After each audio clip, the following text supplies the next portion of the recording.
నమస్కారం అండి. SB news 9550కి స్వాగతం సుస్వాగతం.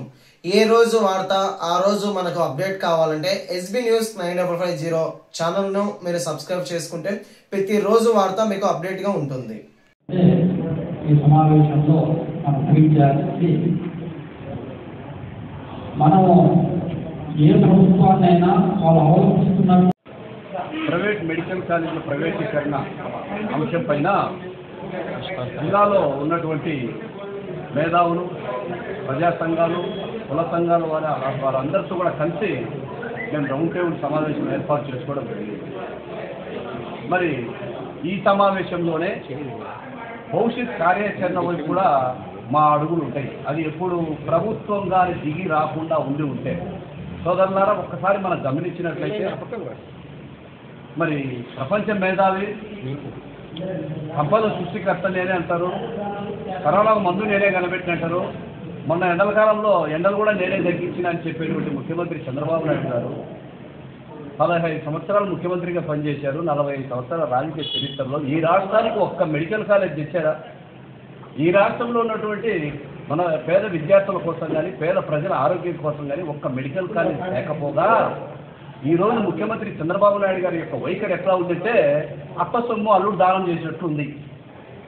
మరి ఈ దేశ చరిత్రలోనే దాదాపు 17 మెడికల్ కాలేజీలు మంజూరు చేసినటువంటి ఘనత గత ముఖ్యమంత్రి జగన్మోహన్ రెడ్డి గారు. మరి మెడికల్ కాలేజీలు అంటే నాడు నేడు అంటే ఈ రాష్ట్ర ప్రజలకి బేసిక్ నీడ్ ఏంటి అనేది ముఖ్యమంత్రి గారు బాగా శోధించారు. విద్య, వైద్యం ఈ రెండింటిలో కూడా అనేక సంస్కరణలకు శ్రీకారం చుట్టాడు. అందులో భాగంగా సిహెచ్సిలను ఒక కనెక్టివిటీ చేయాలంటే ప్రతి జిల్లాకు ఒక మెడికల్ కాలేజ్ కావాలా, ప్రతి జిల్లాకు మెడికల్ కాలేజ్ ఇచ్చినప్పుడు ఒక మెడికల్ హబ్గా డయాగ్నోస్ సిస్టమ్ కానీ ఎక్విప్మెంట్స్ కానీ ఇవన్నీ కూడా సమకూరుతాయి. మరి అంతేకాకుండా పేద విద్యార్థులకు, పేద మధ్యతరగతి అగ్రవర్ణాల్లో ఉన్నటువంటి పేద విద్యార్థులకు, బడుగు బలహీన వర్గాల, దళిత గిరిజన మైనారిటీ వర్గాల పిల్లలు కూడా వైద్య విద్యను అభ్యసించినట్లు అవుతుంది, ప్రజలకు మెరుగైనటువంటి ఆరోగ్యం అందుబాటులోకి వచ్చినట్లు అవుతుంది అనే దూరదృష్టితో మా నాయకుడు శ్రీకారం చుట్టి 17 కాలేజీలు మంజూరు చేసి అందులో 5 కాలేజీలు పూర్తి చేసి తరగతులు కూడా నడుస్తూ ఉన్నాయి. అందులో మరికొన్ని కాలేజీలు పూర్తి దశకు వచ్చాయి. మరి దాదాపు 860 ఎకరాలు భూ కేటాయింపులు జరిగాయి.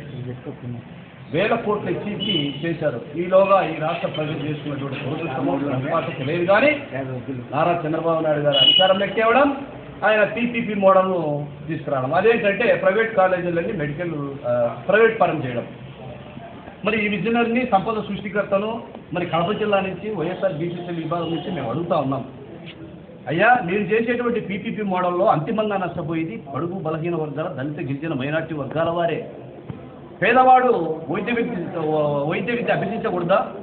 పేదవాడికి ఉచిత వైద్యం అందకూడదా? మరి ప్రైవేటు విధానం అంతా కూడా ఎప్పుడు కూడా ఎలా ఉంటుంది? లాభార్జనతో ఉంటుంది. ప్రైవేట్ సంస్థ కానీ, ప్రైవేటు వ్యక్తులు కానీ, ప్రైవేటు భాగస్వామ్యంతో ఏదైనా ఒక వ్యవస్థ నడుస్తుందంటే అంతిమ ఆకాంక్ష లాభార్జన. ఆ లాభార్జన కోసమే పనిచేస్తుంది తప్ప ప్రజా శ్రేయస్ కోసం పనిచేయరు. మరి ఇవాళ అటువంటి మెడికల్ కాలేజీలు కాలరాదు. మరి ఒక సినిమా హీరోకి ఇచ్చినటువంటి విలువ, ఒక 2.5 గంట పాటు చూసేటువంటి సినిమాకి ఇచ్చినటువంటి విలువ ఈ రాష్ట్రంలో పేద బడుగు బలహీన వర్గాల విద్యార్థులకు, రాష్ట్ర ప్రజలకు ఇవ్వలేదంటే ఒక్కసారి మనందరం కూడా అర్థం చేసుకోవాలా. ఓజీ సినిమాకు బెనిఫిట్స్కు 7 రూపాయల టికెట్, మరి 1000 కోట్లు కట్టినటువంటి మెడికల్ కాలేజీలకు ఎకరం విలువ 100 రూపాయలతో ఈరోజు తన అనుమాయులకి, తన సామాజిక వర్గానికి, తన బినామీలకు మెడికల్ కాలేజీలు కట్టబెట్టేటువంటి ప్రయత్నం ఈ రాష్ట్రంలో జరుగుతుందంటే ఇంతకన్నా దుర్మార్గమైనటువంటి వైఖరి ఇంకొకటి ఉందా? ఏమిటి ఉద్దేశం? ప్రజలకు మెరుగైనటువంటి వైద్యం అవసరం లేదా? పేద మధ్యతరగతి విద్యార్థులు విద్యను అభ్యసించేదానికి అర్హులు కారా? అంటే కేవలం ధనవంతులే వైద్య విద్యను చదవాలా? మరి ఇవాళ మీరు తీసుకొచ్చేటువంటి పీపీపీ మోడల్లో కేవలం ధనికుడే వైద్య విద్య చదువుతాడు, ఇంకా దళారులు తెర మీదకి వస్తారు మెడికల్ సీట్ల కోసం. రేపు పొద్దున వాళ్ళు మెడికల్ అయిపోయి డాక్టర్లు అయిన తర్వాత కార్పొరేట్ సిస్టంలో వైద్యం ఉంటుంది. మరి ఈ విధానానికి స్వస్తి చెప్పాలా?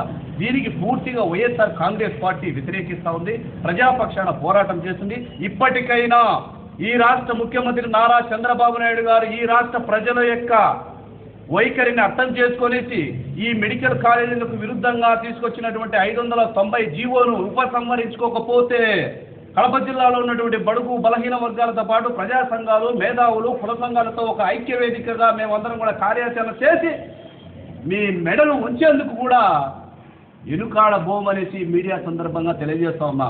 ఇంకో విషయం, మొన్ననే చూసాం, ప్రజలు తిరగబడితే ఏ విధంగా ఉంటుందో మన పక్క దేశమైనటువంటి నేపాల్లో మీరు చూశారు, పక్క దేశమైనటువంటి శ్రీలంకలో చూశారు. మరి జార్ఖండ్ రాష్ట్రంలో ఇదే రీతిన ప్రభుత్వం మెడికల్ కాలేజీని ప్రైవేట్ పరం చేయబోతే ఆ రాష్ట్రంలో ఉన్నటువంటి విద్యార్థి, యువజన సంఘాలు, ప్రజా సంఘాలను కూడా తిరగబడితే ఆ రాష్ట్ర ప్రభుత్వం మెడికల్ కాలేజీ యొక్క ఉపసంహరణను వెనక్కి తీసుకొని తిరిగి మళ్ళీ ప్రభుత్వ ఆధీనంలోనే నడుస్తూ ఉంది. కావున ఈ ప్రభుత్వం తీసుకున్నటువంటి అనాలోచిత అసమర్థ నిర్ణయాన్ని ఉపసంహరించుకొని దయచేసి పేద మధ్యతరగతి విద్యార్థులకు విద్యా వైద్యాన్ని దూరం చేయొద్దనేసి వైఎస్ఆర్ కాంగ్రెస్ పార్టీ తరఫున మరీ విజ్ఞప్తి చేస్తూ సెలవు తీసుకుంటా ఉన్నాం. శివరాం, వైఎస్ఆర్సీపీ జిల్లా బీసీసీఎల్ అధ్యక్షులు. జిల్లా బీసీసీఎల్ ఆధ్వర్యంలో రౌండ్ టేబుల్ సమావేశం నిర్వహించడం జరిగింది. అందరూ మేధావులు, రాజకీయ పార్టీలు, నాయకులు అందరూ కూడా ఒకే ముక్తఖండంగా ఒక నిర్ణయానికి వచ్చారు. మీరు ఆల్ పార్టీస్ అఖిల పక్షముతో పాటు మేధావులతో కూడా మేమందరం కూడా ముందుకు వస్తాం. మెడికల్ కాలేజీలు ప్రైవేట్ పరానికి మేమందరం కూడా వ్యతిరేకం. ఖచ్చితంగా ముందుకు వెళ్తాం. ఏ నిర్ణయం తీసుకున్నా మేము ముక్తఖండంగా అన్ని దాడులకు సంసిద్ధంగా ఉంటామని అందరూ కూడా తెలపడం జరిగింది. అలాగనే రాష్ట్ర వ్యాప్తంగా కూడా విద్యార్థులు అందరూ కూడా యువజన విభాగం అన్ని విభాగాలు కూడా ధర్నాలు, రాష్ట్రాలకు కూడా చేస్తున్నారు. కానీ ఈ ప్రభుత్వం ఈ ప్రైవేటీకరణను ఉపసంహరించుకోకపోతే ఖచ్చితంగా అందరితో అన్ని పార్టీలతో అఖిలపక్షం ఏర్పాటు చేసి రాష్ట్ర వ్యాప్తంగా కూడా ఉధృతం చేస్తాం. అలాగనే అవసరమైతే అమర నిరాహార దీక్ష కూడా పూనుకోవడానికి సిద్ధంగా ఉన్నాం.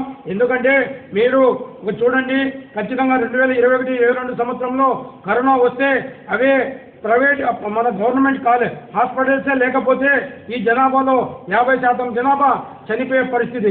ఎందుకంటే కనీసం ఒక ఆర్ఎంపీ డాక్టర్ దగ్గరికి పోవాలంటే 20,000, 30,000, 50,000 రూపాయలు ఉంటే గాను ఆర్ఎంపీ డాక్టర్ దగ్గరికి పోయే పరిస్థితి కరోనా పరిస్థితుల్లో ఉన్నింది. అటువంటి పరిస్థితుల్లో ప్రతి ఏరియాలో ప్రైవేట్గా ఉన్న బిల్డింగ్స్ కూడా తీసుకొని గవర్నమెంట్ టేకప్ చేసి కరోనాలో మా జగన్మోహన్ రెడ్డి గారు ముఖ్యమంత్రిగా ఉన్న సమయం 2 ఏళ్ళు కూడా ప్రజలకు అనేక రకాల వసతులు కల్పించి వాళ్ళ ఆరోగ్యాలు కాపాడారు. అందులో భాగంగానే ప్రతి జిల్లాకు ఒక మెడికల్ కాలేజీ కావాలని కూడా ఒక కేంద్ర ప్రభుత్వం అప్పట్లో నిర్ణయిస్తే ఈ పొద్దు ఏవైతే మా జగన్మోహన్ రెడ్డి గారు ముఖ్యమంత్రి గారు అప్పట్లో 17 మెడికల్ కాలేజీలు తెస్తే అందులో 5 మెడికల్ కాలేజీలు పూర్తి చేసి ప్రజలకు అంకితం చేశారు. మిగతా 12 కాలేజీలు వివిధ దశల్లో నిర్మాణ దశల్లో ఉంటే అవి మీ అనుచరులకు కట్టపెట్టే దానికోసం మళ్ళీ మేము అధికారంలోకి వస్తామో లేదని ఈ కూటమి ప్రభుత్వం ఇవాళ అన్యుల కోసం ఇవన్నీ పరిణామాలు పొందుతున్నారు. ఇటువంటి ఏమీ జరగవు. ఖచ్చితంగా మీరు ప్రజల కోసం ఖచ్చితంగా ప్రజల ఆస్తి ప్రజలకే అంకితం చేయాలి. లేని పక్షాన అన్ని పార్టీలను కలుపుకొని ఉద్యమించడానికి మేమందరం సంసిద్ధంగా ఉండి డిమాండ్ చేస్తున్నాం. నా పేరు Basavaraju, state BCCL general secretary.